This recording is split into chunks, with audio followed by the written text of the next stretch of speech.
On my 70th birthday, my daughter-in-law raised a toast. To the old lady going to the nursing home.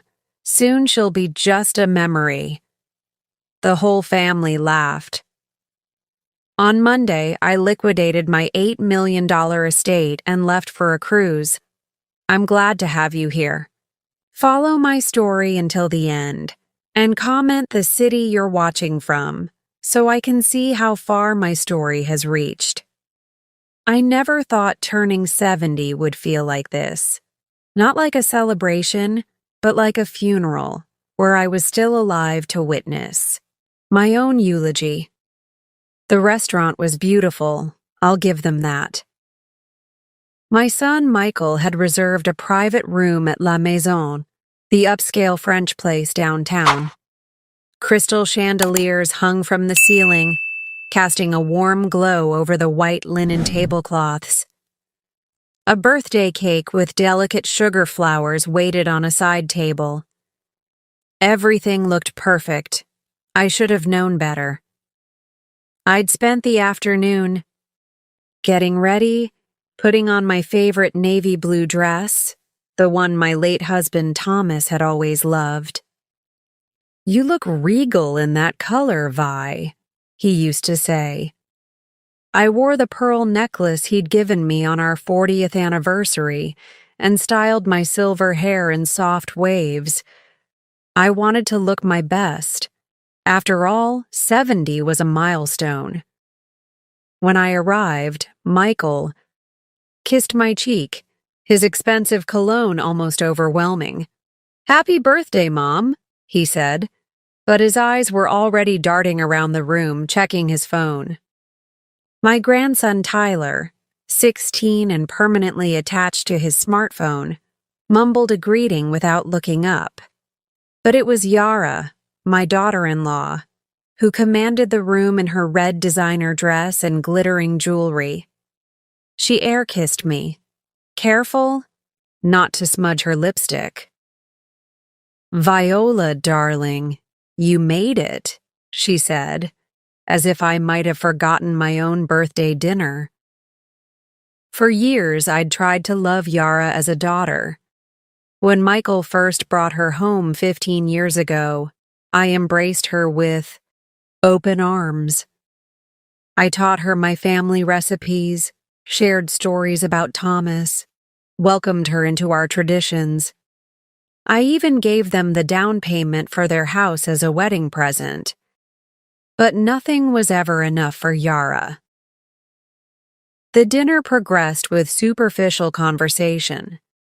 Michael talked about his promotion, Yara about her latest charity committee position, Tyler about needing a new car. No one asked about my life, my weekly painting class, or the community garden I'd helped start. Then came the champagne toast. Yara stood, glass raised, all eyes on her. "I'd like to make a toast," she announced, her voice carrying across the room. "To Viola, on her 70th birthday." I smiled, touched by what I thought was a genuine moment. "To the old lady who'll soon be in a nursing home," she continued, her smile never wavering. "Soon you'll just be a memory to us all." The room erupted in laughter. Michael chuckled, shaking his head as if his wife had made the cleverest joke. Tyler snickered, looking up from his phone for the first time that evening.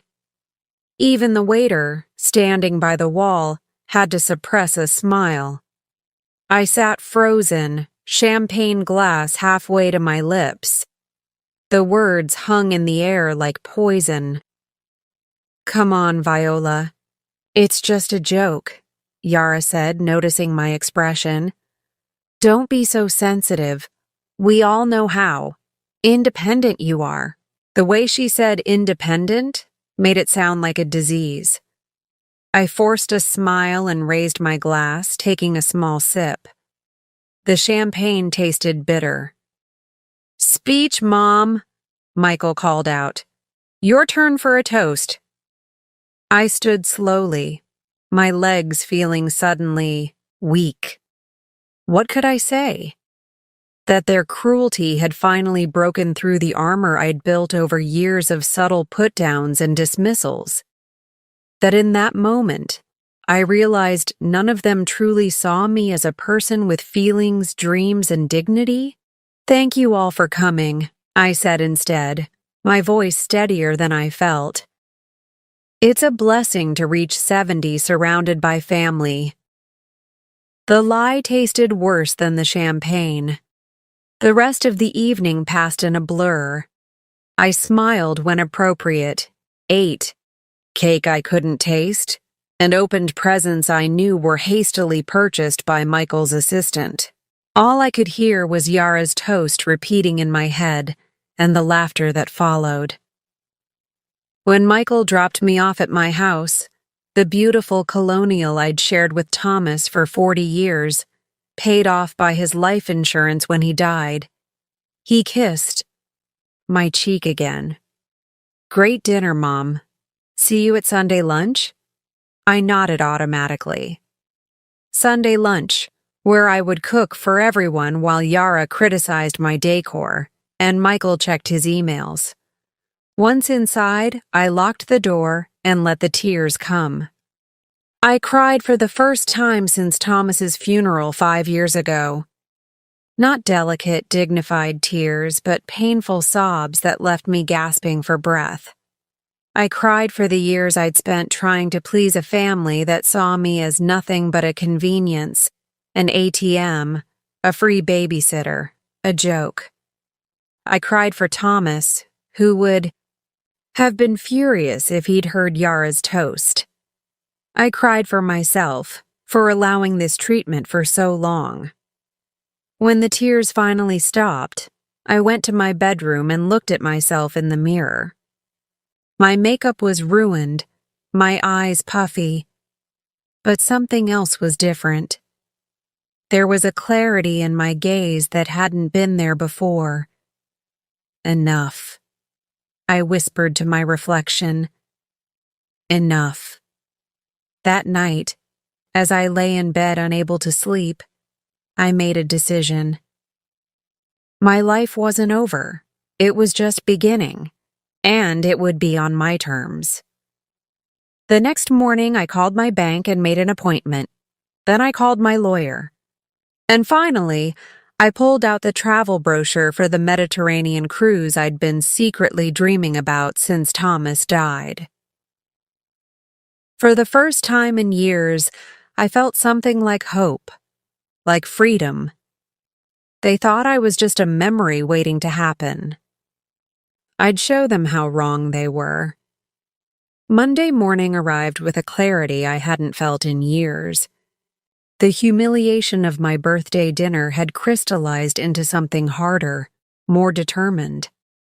I dressed carefully in my best pantsuit, the one I'd worn to Thomas's funeral and hadn't worn since. Today felt equally momentous. My first stop was Hamilton Trust Bank, where manager Jim Peterson had known Thomas and me for over 30 years. His eyebrows shot up when I told him what I wanted to do. "That's a substantial liquidation, Viola," he said, leaning forward across his desk. "Are you sure about this? These investments have been performing well." "I'm certain, Jim." My voice didn't waver. "I'd like to close all accounts except my checking account, which I'll keep open with $10,000. He removed his glasses, polishing them nervously. "May I ask why? Is everything all right?" I thought about Yara's toast, about the laughter that followed, about 5 years of Sunday lunches where my opinions were dismissed, where I was treated like an obligation rather than family. "Everything is finally going to be all right," I replied. Jim nodded slowly. "It will take a few days to liquidate everything properly. The CDs will have some penalties for early withdrawal." "I understand. I'll pay the penalties." 2 hours later, I left with the paperwork started. $8 million. The result of Thomas's life insurance, our investments, and the sale of our manufacturing business when he got sick, would soon be entirely under my control. My next stop was Gerald Webb's law office.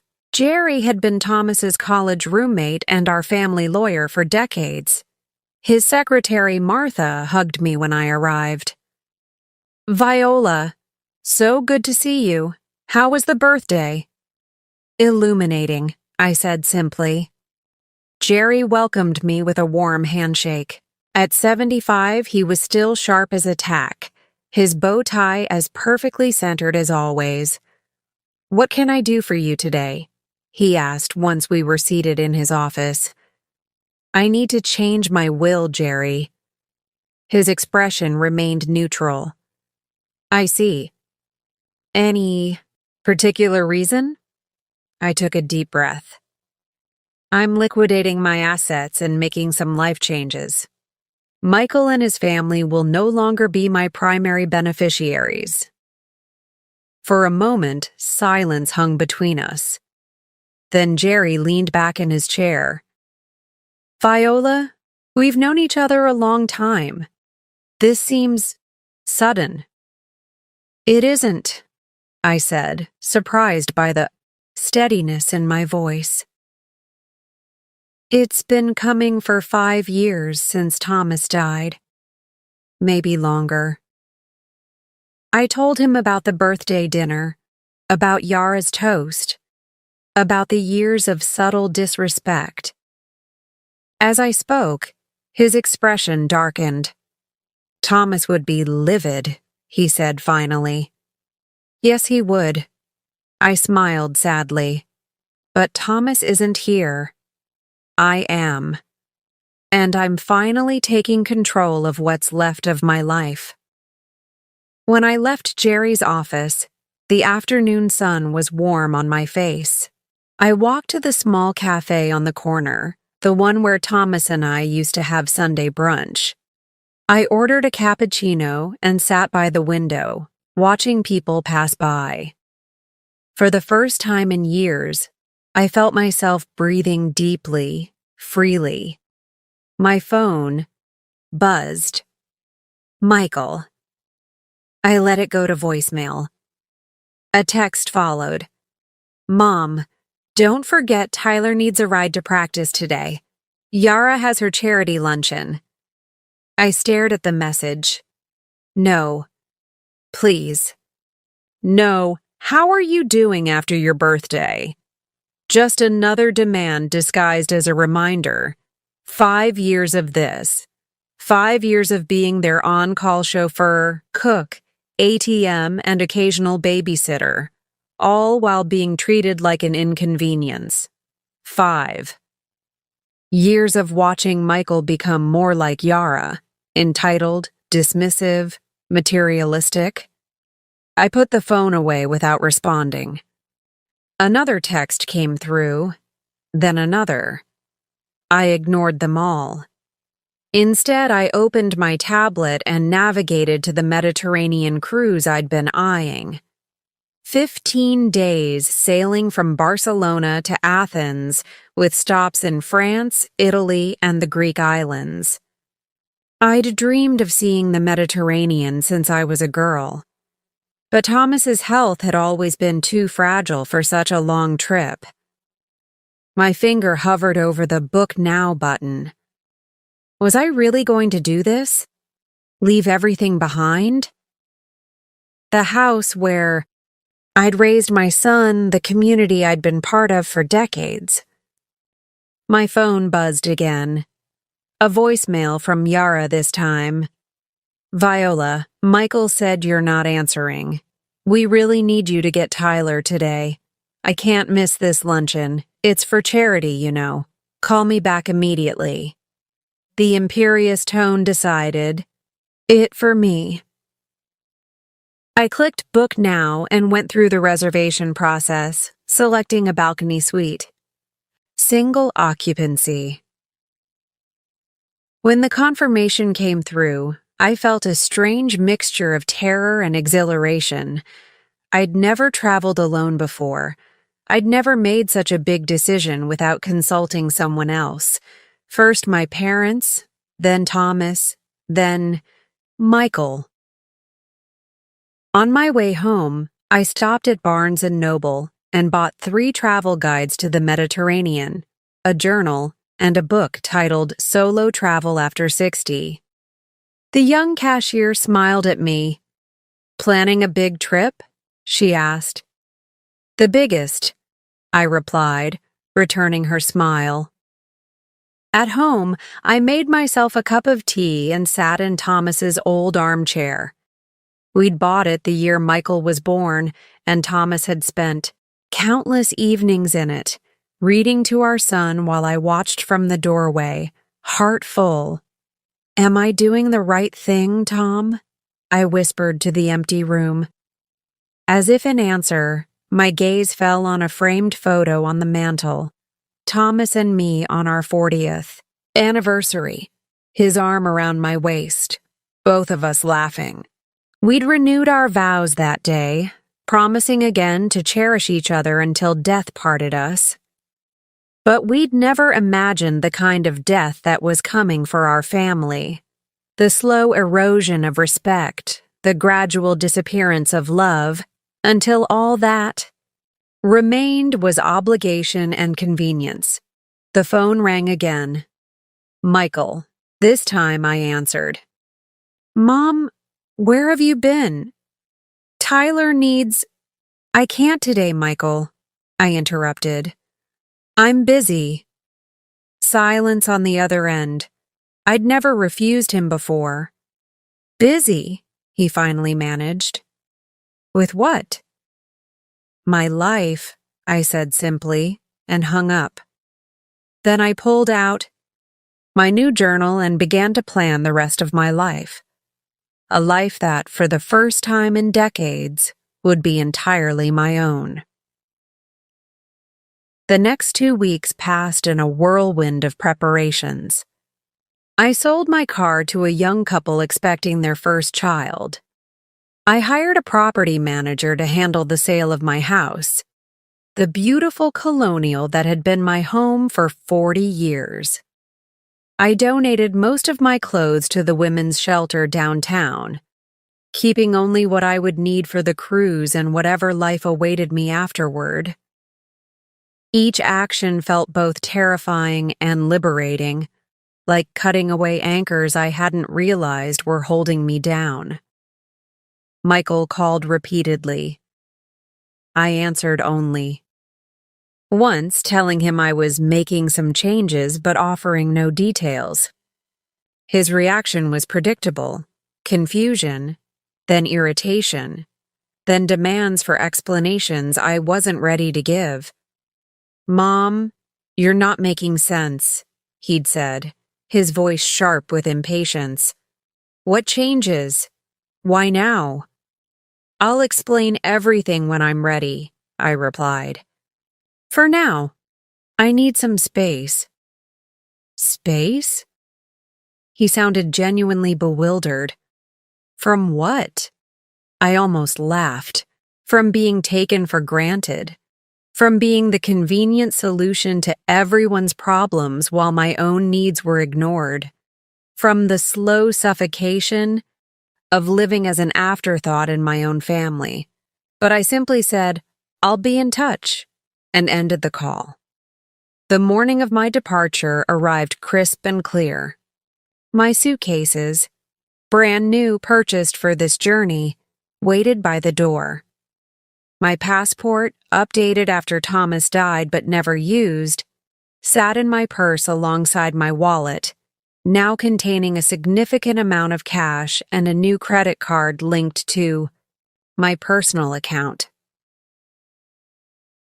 I took one last walk through the house, touching familiar surfaces, saying goodbye to the home where I'd raised my son, loved my husband, and eventually lost myself. In the master bedroom, I paused at Thomas's side of the bed, still preserved as if he might return any moment. I hope you understand, I whispered to his memory. I need to find myself again. The taxi arrived at 9 a.m. sharp. As we pulled away, I didn't look back. At the airport, I checked my luggage with hands that trembled slightly. I was really doing this, flying to Barcelona alone, at 70 years old, to board a cruise ship bound for adventure. The thought was both exhilarating and terrifying. While waiting at the gate, my phone buzzed with a text from Yara. Viola, Michael says you're acting strange. Remember, we need you for Sunday lunch. Tyler has a game after. I turned off my phone. Without responding. The flight to Barcelona was long but surprisingly pleasant. I watched 2 movies, ate the airline meal without complaint, and even managed to sleep for a few hours. When we began our descent over the Mediterranean coast, the sight of the sun glinting off the azure water brought tears to my eyes. Here. I had made it. The cruise terminal was bustling with activity. I followed the signs for the Celestial Voyager, my heart beating faster with each step. The ship was magnificent, gleaming white against the blue sky, flags fluttering in the gentle breeze. I joined the check-in line, clutching my documents. "First cruise?"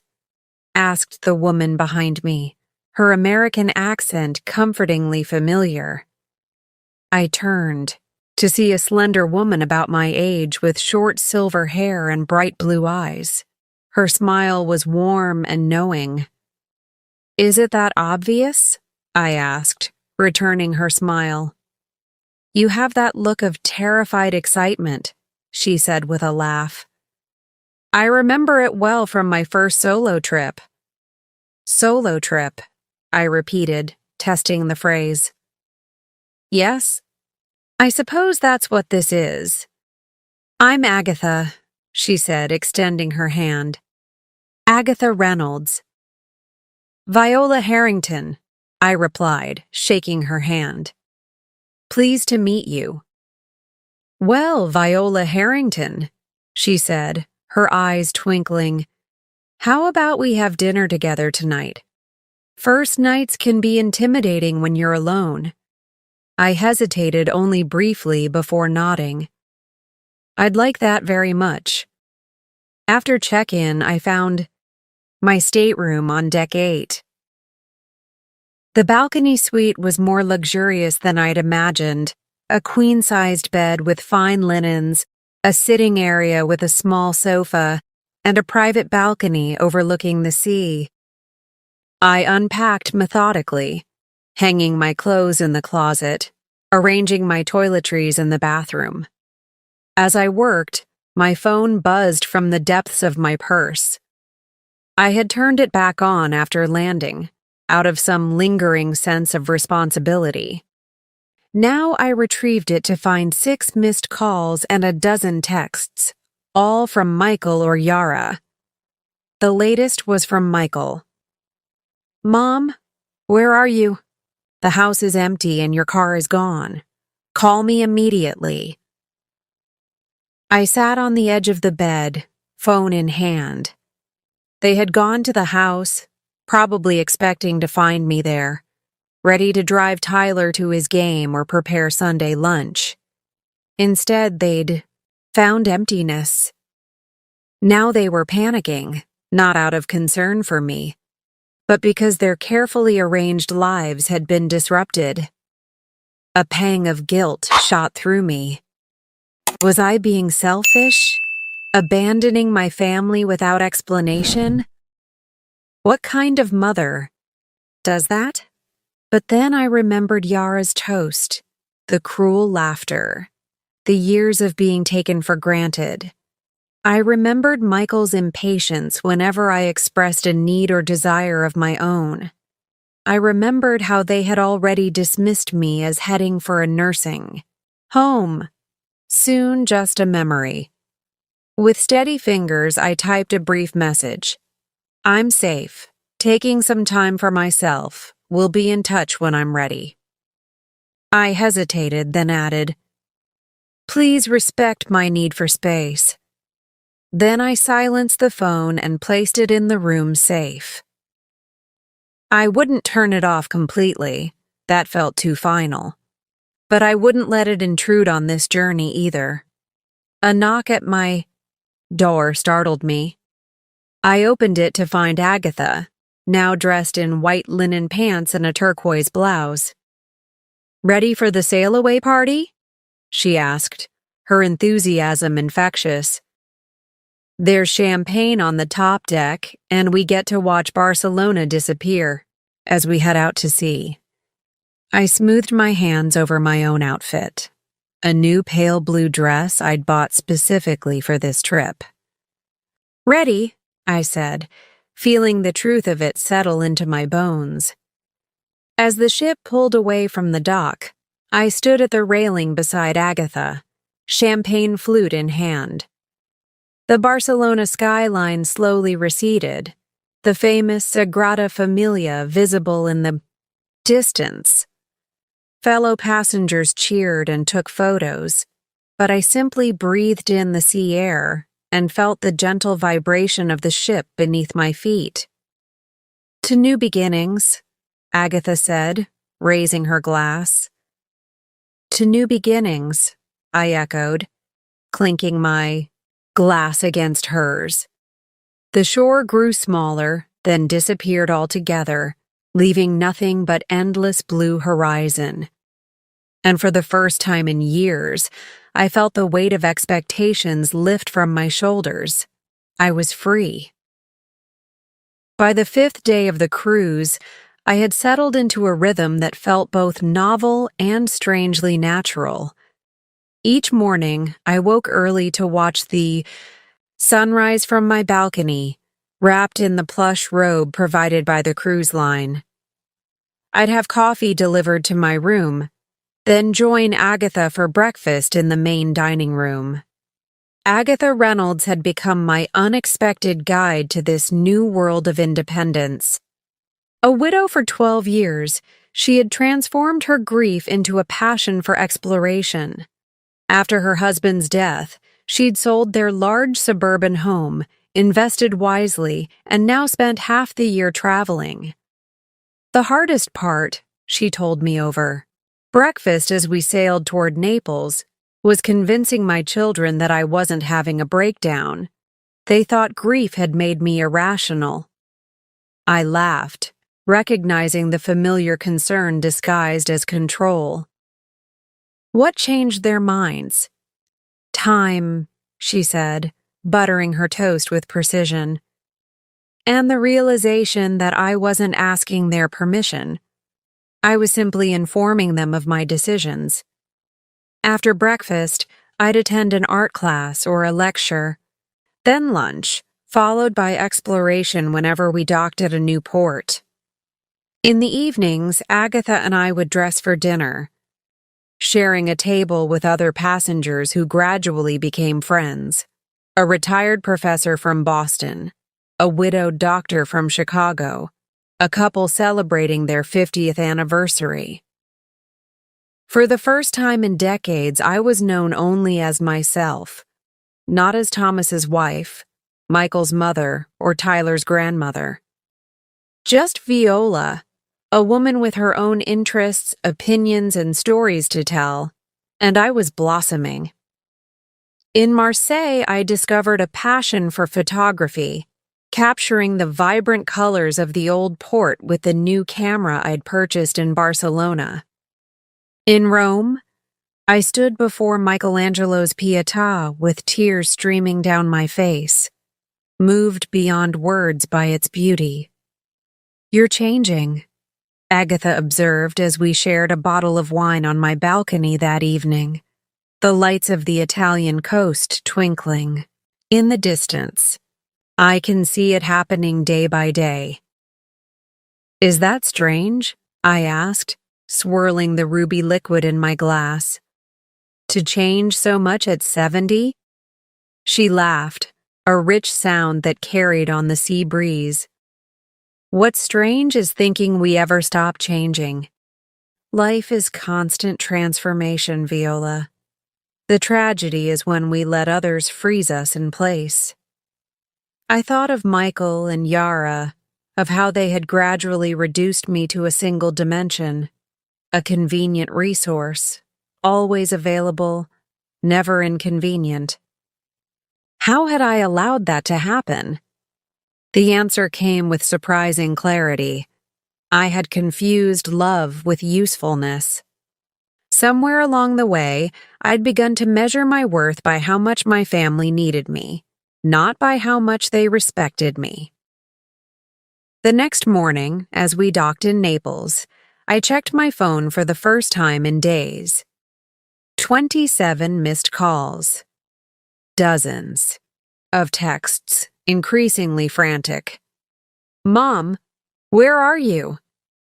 This isn't funny anymore. We've called the police. They're treating this as a missing person case. Please just let us know you're alive." The last one, sent just hours ago, was different. "Mom, it's Michael. I found the letter from the cruise line. Why didn't you tell us? Why did you just disappear?" So they'd finally discovered my destination. The property manager must have forwarded my mail. A heavy weight settled in my stomach. I hadn't meant to cause such alarm.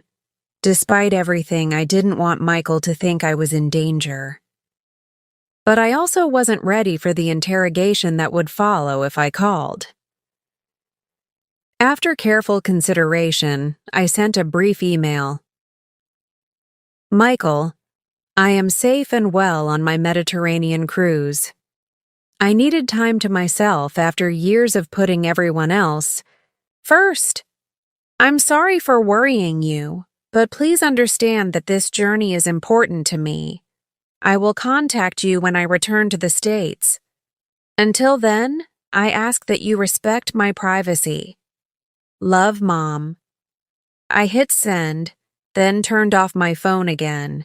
Naples awaited with its narrow streets and centuries of history. I wouldn't let guilt overshadow this precious day. That afternoon, as Agatha and I explored the ruins of Pompeii, I found myself drawn to the plaster casts of the city's final victims. Men, women, and children, frozen in their last moments when Mount Vesuvius erupted in 79 AD. Their forms were haunting, yet strangely beautiful in their humanity. They had no warning, our guide explained. No time to escape. I stared at the figure of a woman, her arms raised as if to protect herself from the inevitable. How many warnings had I ignored in my own life? How many times had I felt the tremors of discontent, but convinced myself the eruption would never come? "You're thinking about your family," Agatha said quietly as we walked back to the ship.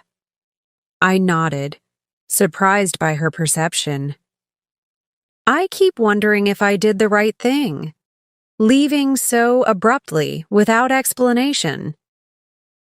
"Would they have listened if you'd tried to explain?" she asked. The question hung between us, unanswerable yet revealing. No, they wouldn't have listened. They would have dismissed my feelings, labeled me oversensitive or dramatic. They would have made promises they had no intention of keeping, all to restore the comfortable status quo. That evening, as the ship sailed toward Greece, I received an unexpected call on my stateroom phone. My heart raced, thinking it might be the ship's staff relaying an emergency message from home. But it was the cruise director, calling to ask if I would consider sharing some of my photographs in the ship's art gallery. Another passenger had seen me taking pictures in port and mentioned my remarkable eye for composition to the staff. "Me?" I asked, genuinely shocked. but I'm just an amateur. Sometimes the freshest perspectives come from those who haven't been taught the rules, he replied. 2 days later, 5 of my photographs, printed and framed by the ship's photography center, hung in the gallery alongside works by professional artists. My name on the little placards beside them looked strange, almost like it belonged to someone else. Viola Harrington, United States. As I stood in the gallery during the exhibition opening, glass of champagne in hand, passengers I'd never met approached to compliment my work. They asked about my techniques, my inspiration, my background as a photographer. I just started, actually, I admitted to a couple from Australia. This cruise is my first real adventure with a camera. You've got a natural talent, the woman said. The way you capture light is quite special. Later, the ship's photographer approached with an offer to buy 2 of my prints for the permanent collection displayed in the main dining room. I was so stunned that Agatha had to nudge me to respond. That night, back in my stateroom, I sat on the balcony watching the moon's reflection dance on the waves. A warm Mediterranean breeze caressed my skin as I contemplated the day's events. Who was this woman who took photographs worthy of exhibition? Who accepted compliments without deflection? Who navigated foreign cities with confidence and dined with strangers who quickly became friends? She was me, I realized. She had always been. Me, buried beneath layers of obligation and expectation, and now, like a butterfly emerging from a chrysalis, I was finally spreading my wings. My phone sat on the bedside table, still turned off. Michael and his family felt distant now, as if they existed in another life, one I had carefully packed, away like winter clothes in summer. Tomorrow we would arrive in Santorini. I had already decided to take a watercolor class offered on the island, to try my hand at capturing the famous blue domes and whitewashed buildings in a new medium. I was no longer just existing. I was living, discovering, becoming. And I had no intention of going back to the woman I was before. Chapter 5. The return on her own terms. The Mediterranean cruise that was supposed to last 15 days stretched into 30, then 45.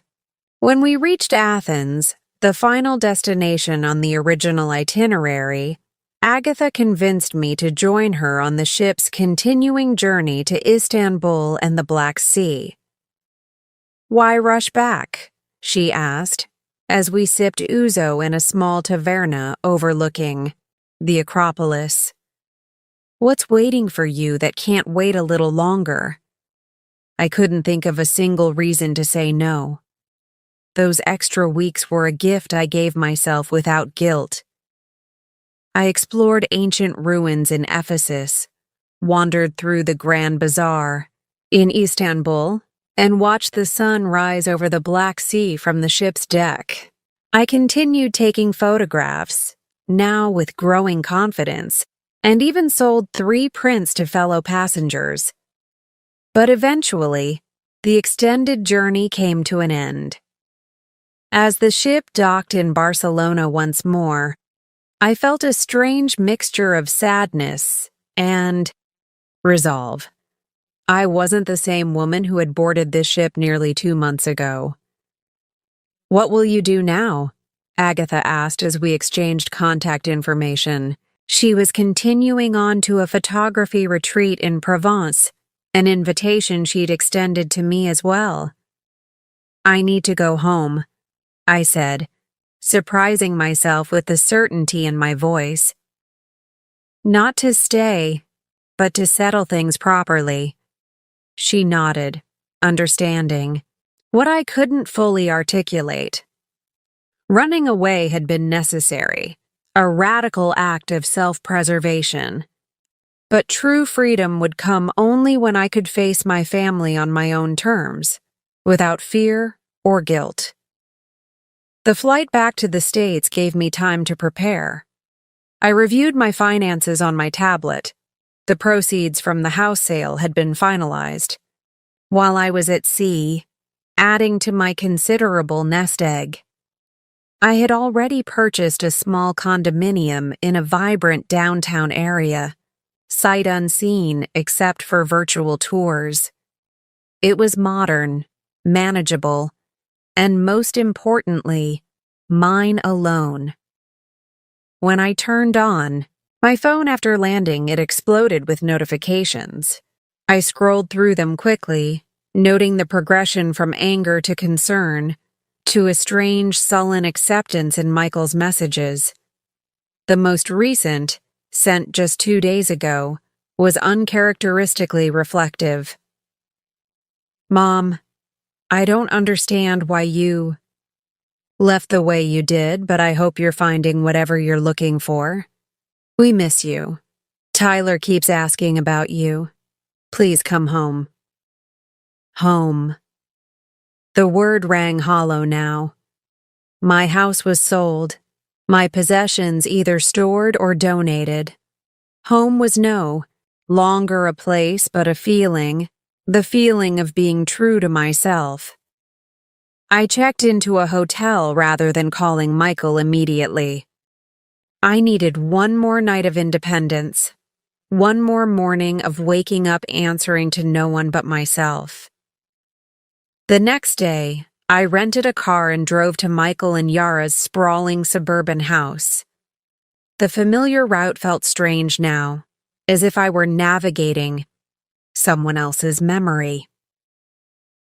When I pulled into their driveway, I sat for a moment, gathering my courage. The door opened before I could knock. Michael stood there, his expression a complex mixture of relief and wariness. Mom, he said, his voice cracking slightly. You're back. I'm back, I confirmed, stepping inside when he moved aside. The house was exactly as I remembered, tastefully decorated in the neutral tones Yara preferred. Immaculate to the point of feeling unlived in. Tyler sat at the kitchen counter, his eyes widening when he saw me. Grandma, he exclaimed, showing more enthusiasm than he had in years. You look different. I smiled, touching my hair, now styled, in a shorter, more modern cut than the conservative style I'd worn for decades. My clothes, too, were different.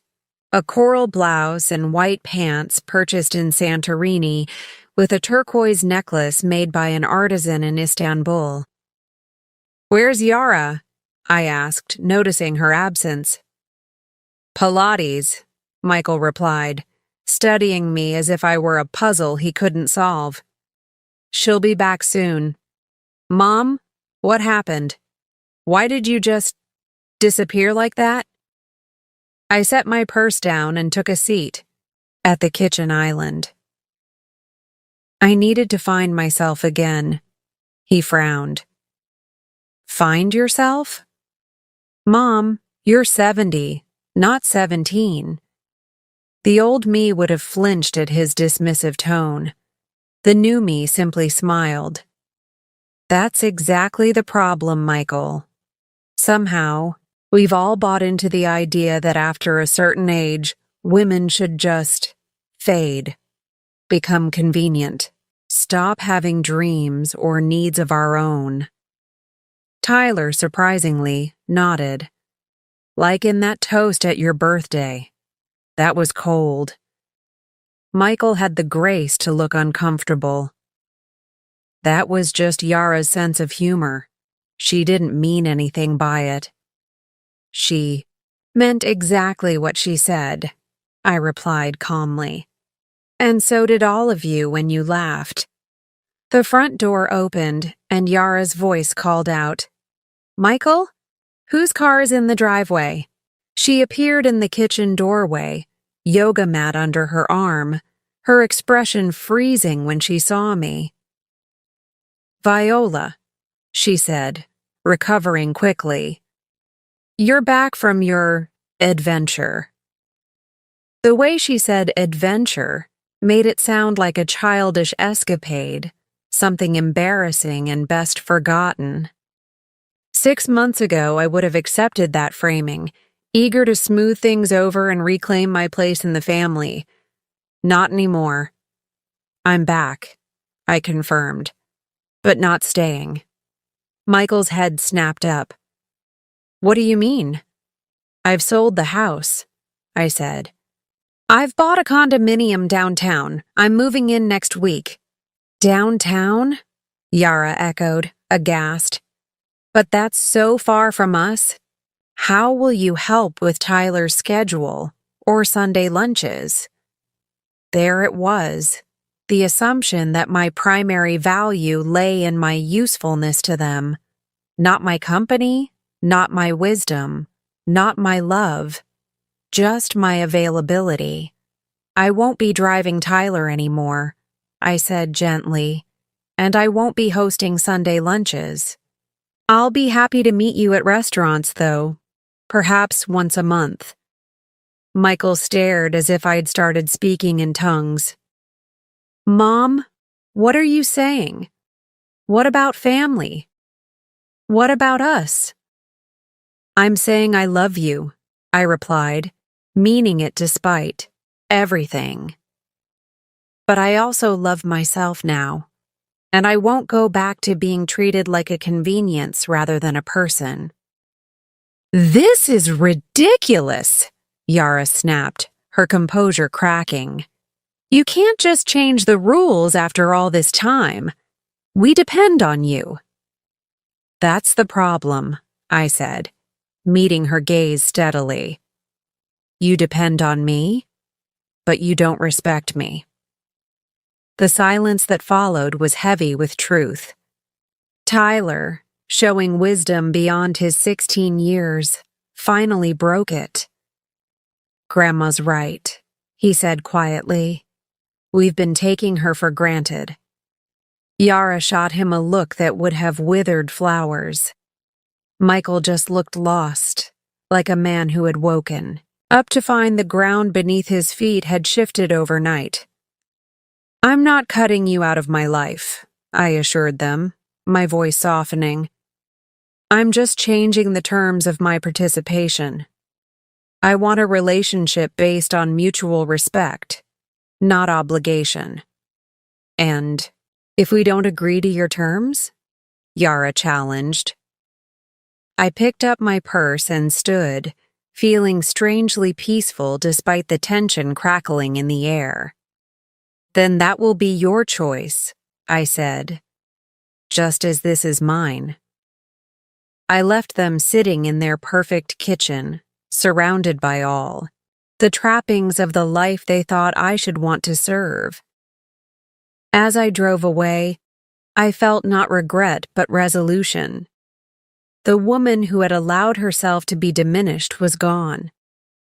In her place stood someone stronger, clearer, and finally, genuinely free. 1 year passed more quickly than I could have imagined.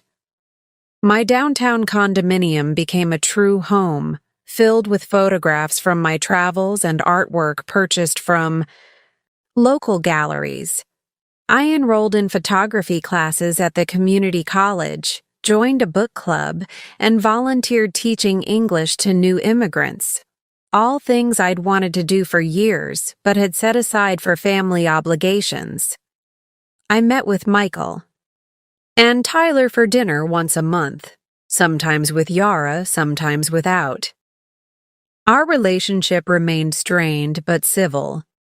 Michael struggled to understand my transformation, vacillating between grudging respect and frustrated incomprehension. Tyler surprisingly became my strongest ally, often visiting me downtown to escape the suffocating perfection of his parents' home. "I like it here," he told me one afternoon as we sat on my balcony overlooking the city park. "It feels real." Yara remained coldly polite on the rare occasions we met, her smile never reaching her eyes.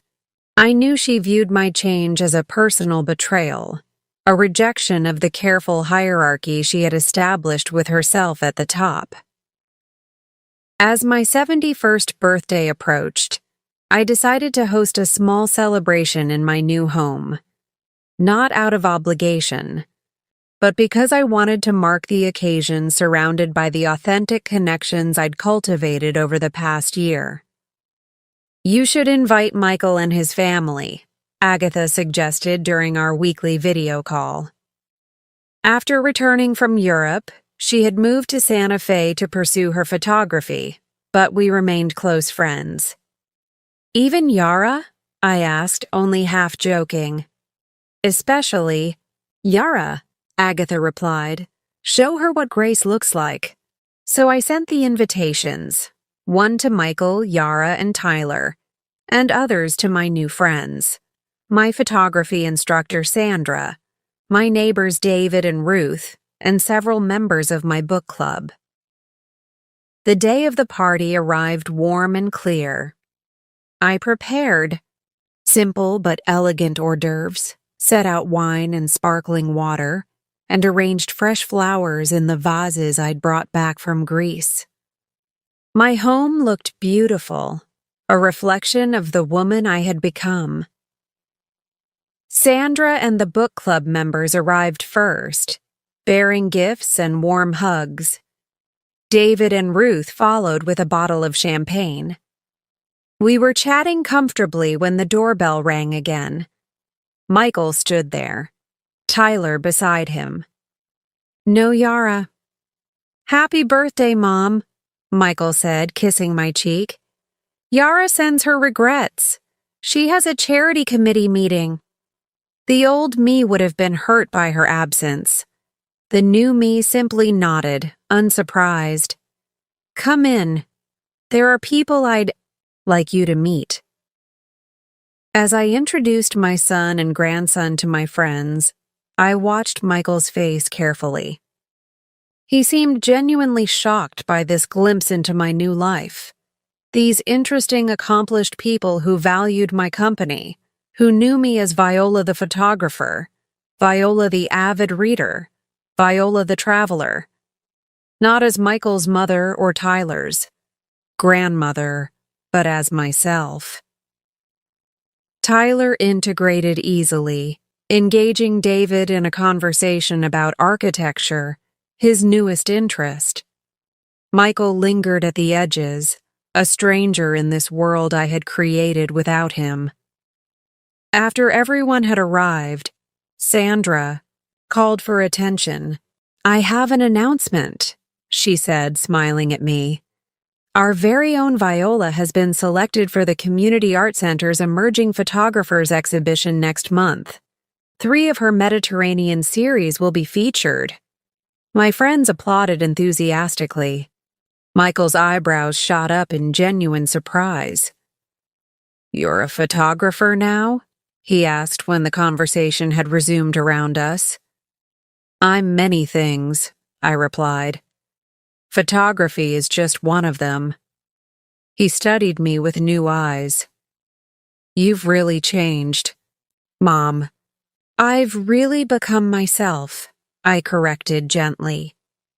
The evening progressed pleasantly. We shared stories, laughed, and eventually gathered around the dining table for cake. As Sandra brought it out, a beautiful confection from my favorite bakery, I noticed Michael checking his phone repeatedly. "Everything okay?" I asked. He hesitated. "Yara wants to know when we'll be home.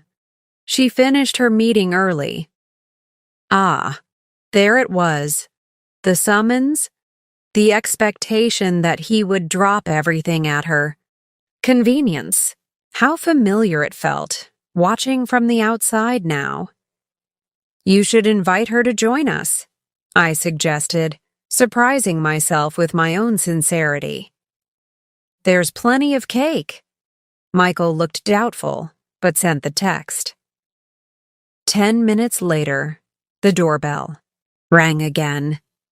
Yara stood there, impeccably dressed as always, a small gift bag dangling from her fingers. "Happy birthday, Viola," she said, her smile practiced. "I hope I'm not intruding." "Not at all," I replied, ushering her in. "We're just about to have cake." As we gathered around the table, my friends raising their glasses in birthday toasts, both heartfelt and humorous, I watched Yara taking in the scene. Her eyes darted from the tasteful decor to my relaxed, happy guests, lingering on the framed photographs that now lined my walls, tangible evidence of my new identity. When everyone had been served cake, I stood to offer my own toast. "Thank you all for being here," I said, looking around at the circle of faces, some new, some familiar, all dear to me in different ways. A year ago, I couldn't have imagined standing here, in my own home, surrounded by such wonderful people.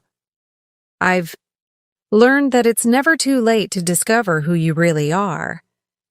My friends raised their glasses with murmurs of agreement. Even Michael smiled, though something wistful flickered in his eyes. Only Yara remained stone-faced, her glass barely lifted. After cake, as conversations formed and reformed around the room, Yara approached me near the kitchen. "So, this is your new life," she said, gesturing vaguely at the apartment. "All alone." "I'm not alone," I corrected her. "I'm independent." "There's a difference." She gave a small, dismissive laugh. "At your age, isn't it the same thing?" The comment was so similar to her cruel birthday toast a year ago, yet now it held no power to wound me. "No, Yara," I said calmly. "Being alone is what I felt sitting at my own birthday dinner while my family laughed at the idea of me being just a memory. This," I gestured to my home, my friends, my photographs. "This is being complete." Her smile faltered, uncertainty flickering across her perfect features. I continued, my voice gentle but firm. "A year ago, you thought I was finished, ready for the shelf or the nursing home. But look around, Yara. I'm just getting started." Before she could respond, Tyler bounded over, excitement lighting his face. "Grandma, David says you might be able to photograph his daughter's wedding next spring. Is that true?" I smiled at my grandson, now taller than me and showing signs of the thoughtful man he might become. "Yes, we've been discussing it. David's been very supportive of my work." Yara's eyes widened. "You're doing professional photography now?" "Semi-professional," I clarified. "I'm still learning, but yes, I've been paid for my work." Something shifted in her expression, a reluctant reassessment.